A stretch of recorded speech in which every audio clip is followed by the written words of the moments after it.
কুলতলি বিধানসভার প্রায় ৬০ কিলোমিটার পথ পরিবর্তন যাত্রা সেরে কৈখালীর নেচার রিট্রিট রিসর্টে ৬ই মার্চ শুক্রবার পরিবর্তন যাত্রা সম্পর্কিত বিশেষ সাংবাদিক বৈঠক করেন ত্রিপুরা রাজ্যের প্রাক্তন মুখ্যমন্ত্রী বিপ্লব কুমার দেব। সঙ্গে ছিলেন পশ্চিমবঙ্গ প্রদেশের যুব মোর্চা সভাপতি ইন্দ্রনীল খাঁ, মহিলা মোর্চা সভানেত্রী ফাল্গুনী পাত্র, জয়নগর সাংগঠনিক জেলা সভাপতি উৎপল নস্কর সহ বিজেপির একাধিক নেতৃত্ব। যাত্রা নিয়ে কুলতলিতে এসেছি আর কালকে রাত্রিতে এখানে পৌঁছেছি।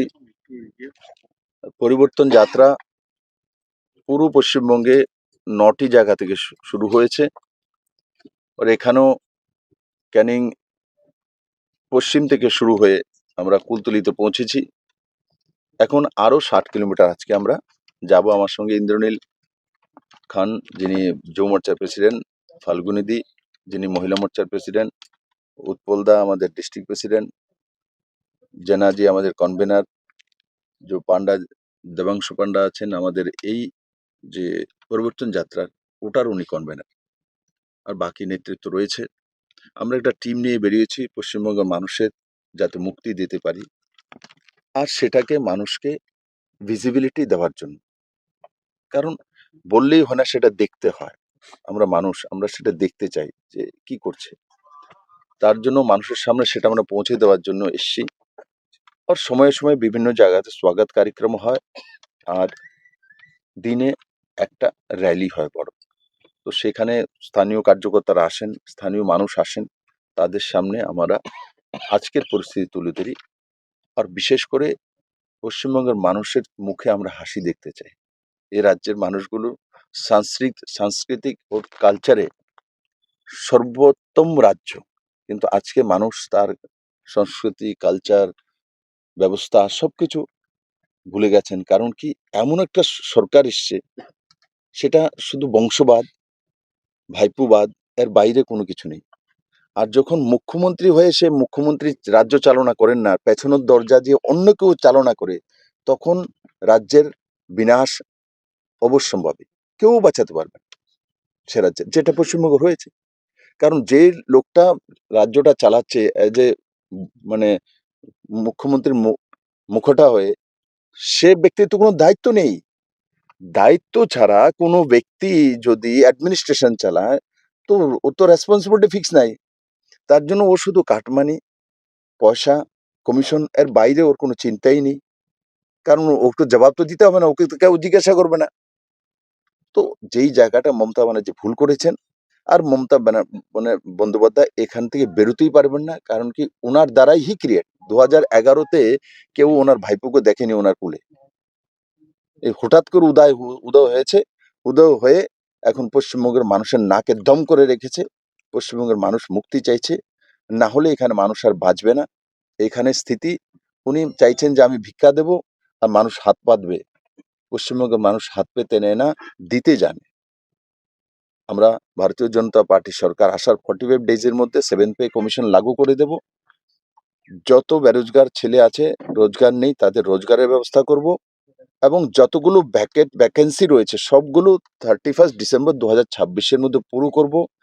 আর যারা তাদের যে একটা এইজ থাকে চাকরির জন্য, কোয়ালিফিকেশনের জন্য, তো সেটাকে আমরা 5 বছর আরো বাড়িয়ে দেব, যাতে যারা বঞ্চিত হয়ে গেছেন ওনারা যাতে, ওই যুবতীরা যাতে আবার তার অধিকার পেতে পারে, সেই দিশাতে ভারতীয় জনতা পার্টির সরকার কাজ করবে। আর আমি আশা করি পশ্চিমবঙ্গের সমস্ত মানুষ তৈরি হয়ে বসে আছে। মানুষ তার হিত গৌরব ফেরত চাইছে। আর পরিবর্তন যাত্রার মাধ্যমে আমরা মানুষকে সেই বিষয়টাকেই সামনে রেখে বিশ্বাসের সঙ্গে, আর মানুষের পুরনো যে পশ্চিমবঙ্গ, আমাদের যে পশ্চিমবঙ্গ একসময়, আজকে যেটা পশ্চিমবঙ্গ চিন্তা করবে, পুরো ভারত পরের দিন চিন্তা করে, এটাই ছিল বাস্তব। ওই জায়গাতে পশ্চিমবঙ্গকে আমরা নিয়ে যাই। দিয়ে চেয়েছিলেন সেই দাবি তাদের কিন্তু পূরণ হয়নি। এরকমও শোনা যাচ্ছে যে ইলেকশনে তারা অংশগ্রহণ করবেন না। দেখুন, ইলেকশনে দিয়ে তো আমরা বললাম 7 পে কমিশন দিয়ে দেবো। আপ চিন্তা কি, সবাইকে বলুন, বলে মাছ, মাংস, ইলিশ মাছ দিয়ে সবকিছু খাওয়া দাওয়া শুরু করুক, বাড়ির জন্য বেনারসি শাড়ি কিনে আনো, ছেলের জন্য নতুন জামা কাপড়, দুর্গাপূজার উৎসবে এই ইলেকশনটা মাতোয়ারা হয়ে যায়। কারণ কি, তারপরে সেভেন্থ পে কমিশন আসছে, সে পুলিশ হোক, সে পিডব্লিউডি স্টাফ হোক, আর সে হেলথের স্টাফ হোক, সবাই পাবে। আজকের দিনে আমি ডিফারেন্সটা বুঝিয়ে দিই, যে ডি গ্রুপে যদি একটা চাকরি পায় তো 22,000 আজকের দিনে বেতন পাচ্ছে, 22,000, কত, 22,000 টাকা। সেভেন্থ পে কমিশন লাগু হলো কত পাবে, 27,000 টাকা। চিন্তা করে যা, আচ্ছা, আপনি ভেবে যেখানে ভেবে দেখুন এসেছেন, একবার, ভেবে দেখুন একবার, যারা 30,000 টাকা বেতন পায়, গ্রুপ সিতে 33,000 বেতন পায়, এদের বেতন হয়ে যাবে 47,000 টাকা। আপনি কল্পনা করেছেন, আপনিও হয়তো আপনার পকেটে হয়তো চুলকানি হচ্ছে শুনে। আর এই টাকাটা যখন বাজারে আসবে তো সবার কাছে যাবে। কারণ কি, টাকাটা আসলে সরকারি এমপ্লয়িরা খরচা করবে, খরচা করলে পানের দোকানে তো যাবে, মাছের দোকানেও তো যাবে, অটো ড্রাইভারও পাবে, প্লেনের যে মালিক সেও পাবে, যে রাস্তা তৈরি করছে সেও পাবে। টাকাটাও মার্কেটে আসবে। কারণ কি, যখন টাকাটা আসবে, একটা ইলিশ মাছের বদলে 2টা ইলিশ কিনে আনবে। দুর্গাপুজোতে নিজের বউকে একটা শাড়ি দেওয়ার বদলে 2টা শাড়ি নিয়ে, বউ যে সেভেন্থ পে কমিশন আমার জন্য কি আনবে, ছেলে বায়না করবে সেভেন্থ পে কমিশন হয়ে গেছে আমার জন্য কি আনবে, তো বাবা খুশি হয়ে, মা খুশি হয়ে নিয়ে আসবে। খুশিটাই তো চাই, হাসিটাই তো চাই আমরা। এক বাঘে এবং কুমিরের আক্রমণে মৃত্যুবরণ করেছে এবং গুরুতর জখম আছে, তারা এখনো পর্যন্ত কোনো সরকারি অনুদান পাচ্ছে না। দেখুন, এখানে বাঘ আর কুমির তো জন্তু।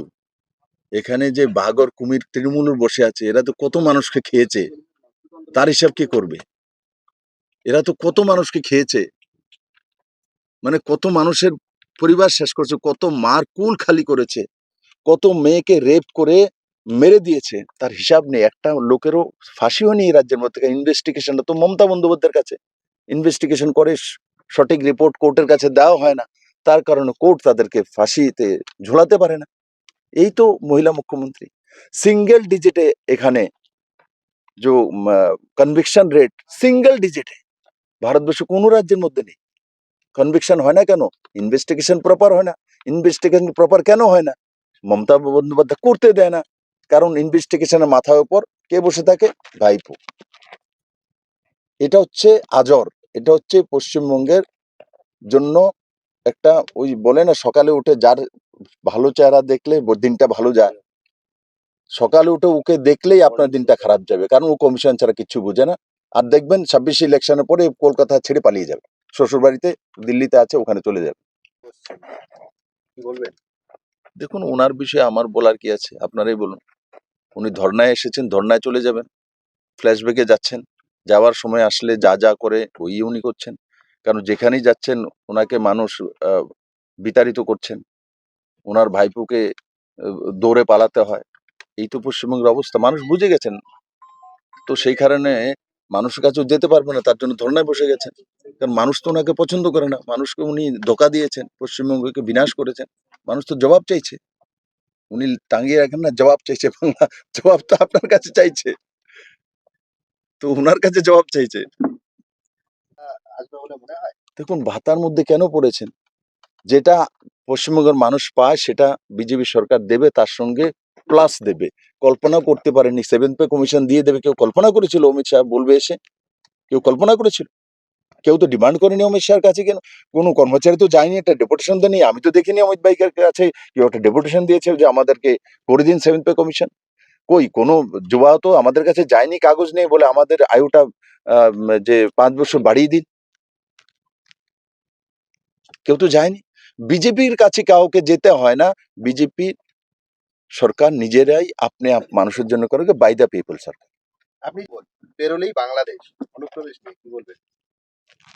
অনুপ্রবেশ তো না আসলো, ভাইপো আর পিসি মিনকে মানে শঙ্খধ্বনি, কুলুধ্বনি, আল্লাহ আকবর সবগুলো বলে গিয়ে উনি উনকে স্বাগত করেন, আসুন আসুন। না আসলে উনি খবর পাঠান, আপনারা আসছেন না, এখন আমার ভোট ব্যাংকটা বাড়ান। উনি তো নিজেই পাঠান ওখান থেকে সংখ্যা এখানে হিসাব করে এখানে কত আছে। তারপরে এবার দেখছেন না, উল্টো শুধু কাগজপত্র দিয়ে, ফলস বার্থ সার্টিফিকেট। এক একজনের এসআইআরে দেখা গেল এক একজনের 100 সন্তান, বাবার সঙ্গে ছেলের ডিফারেন্স মাত্র 10 বছরের। কি মহাপুরুষ এখানে জন্মগ্রহণ করেছে, তো কি অবস্থা এই রাজ্যের মধ্যে। তো এই রাজ্যের মুখ্যমন্ত্রীর লাজ লজ্জা নেই, ওনার সবকিছু হেয়া শরম সবকিছু শেষ করেছেন। পশ্চিমবঙ্গের মানুষ ওনার কাছ থেকে মুক্তি চায়, ওনার ভাইপো রাজ থেকে মুক্তি চায়।